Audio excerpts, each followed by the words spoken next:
Good morning, everybody. It's me, Foxy D. All right, the road to wellness. We're going to talk about the mental right now. I'm going to make it brief, quick, and dirty. And I'm going to give you some, again, personal advice. I'm not an expert on any of this stuff, but I kind of know my stuff a little bit given my experiences, and I really love to learn, so I dig. Speaking of which, we're going to talk about the road to wellness. Today we're going to talk about mental or intellectual. So when you're going through mobbing, very often you are kind of freaked out by everything that's going on around you because you can't believe that people actually behave this way. A lot of the message boards that go on, everybody's freaking out. Oh my God, this person was my friend and now they're talking bad about me, yada, yada, yada, yada. So here we go. Going to help you reel all that emotion, because that's the emotional part, right? The disbelief, freaking out, your anxiety starts going through the roof. But once you understand who the players are and all of this stuff on a psychological level, it rattles you less.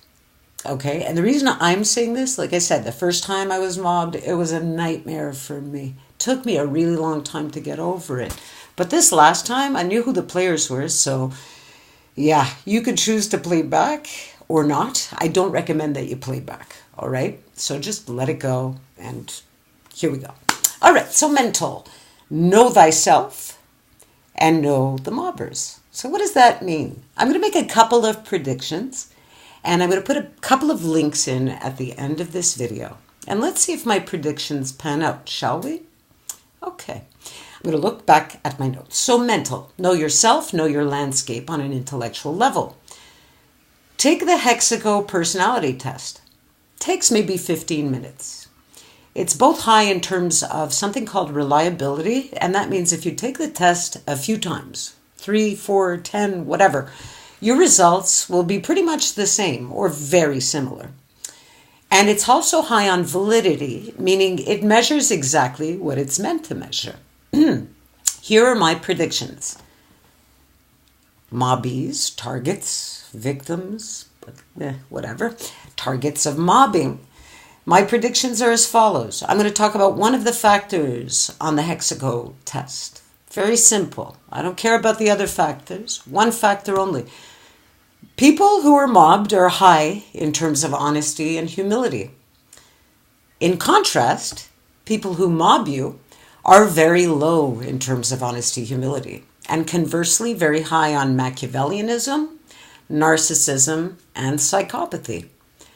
So if you're thinking these people are like you, look, we're all human. We all have light and dark. Nobody's perfect or absolute light or absolute dark. Of course, we have slivers and different tones within us, if you will.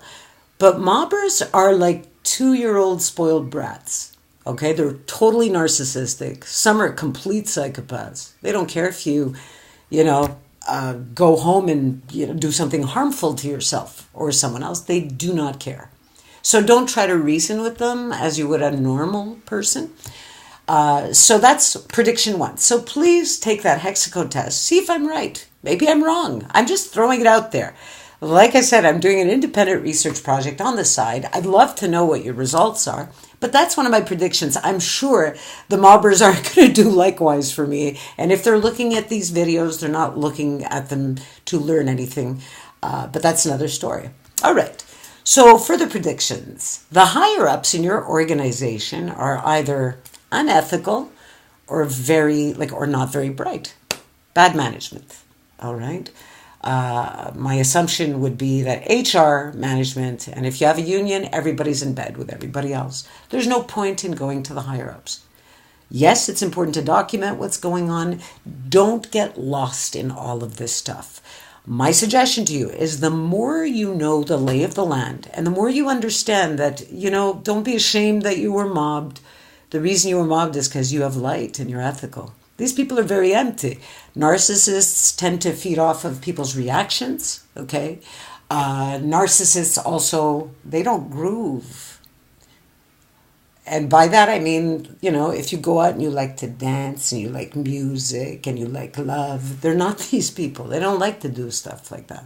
And even if you are the most, introverted person of all, and you have aesthetic, you like art, beauty, you're more open to experience. That's another one. Openness to experience should be pretty high, but it may not be. The honesty, humility factor is the most important one when it comes to mobbing. But my prediction is it's a bad fit in terms of person environment. And people who have darkness in them hate people with light. They don't like to see you smile. I have a couple of interesting things here. I really like Charles Bukowski. He's kind of like the working man's Plato, in my opinion. And I have a really interesting quote from him. And here it goes. And I quote, "The cruel and the stupid were the same.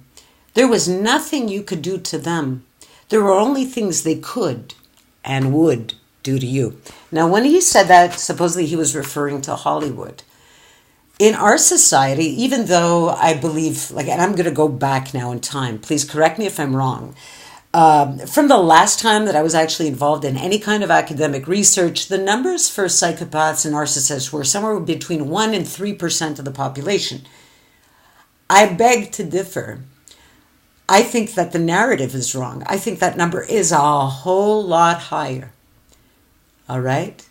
A whole lot higher. If anything, the people that are the 1% to 3% are the people who carry a significant amount of light.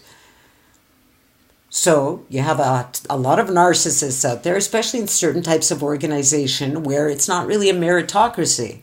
It's a brown-nosocracy, if you will. So once you start to absorb and evaluate on an intellectual level who the narcissists are, what it means to be high on honesty, humility, and what it means to be low, you start to understand the lay of the land, and you'll take this stuff less personally. Do not devote your days to ruminating about, oh my God, he did this, he did that. They're going to do terrible things. They're going to smear you. They're going to say all kinds of awful things. Again, they're going to take certain truths and inject a ton of lies, make you look bad. Like I said, you want to be friends with people like this? Probably not. Get yourself out of the environment. If you want to go to HR and do the whole, go up the ladder thing, like I said, if they're unethical or they're not bright, it's not going to pan out for you. My opinion, get thyself out of there as soon as possible and you will start to heal. I guarantee you. Okay? And you will start to gain your confidence if you take care of the 4 essential components of who you are. All right? So physical, mental or intellectual, spiritual, and emotional. Okay? So the next one that we'll take care of, I'm going to leave the spiritual for the end. We'll take care of the emotional next. Foxy D signing off. Love, peace, respect. Stand tall. And I will post some links, maybe not on the immediate, but coming up in terms of Hexaco and other very interesting studies. I wish you well, and I wish you a very beautiful day. Foxy D. Ciao.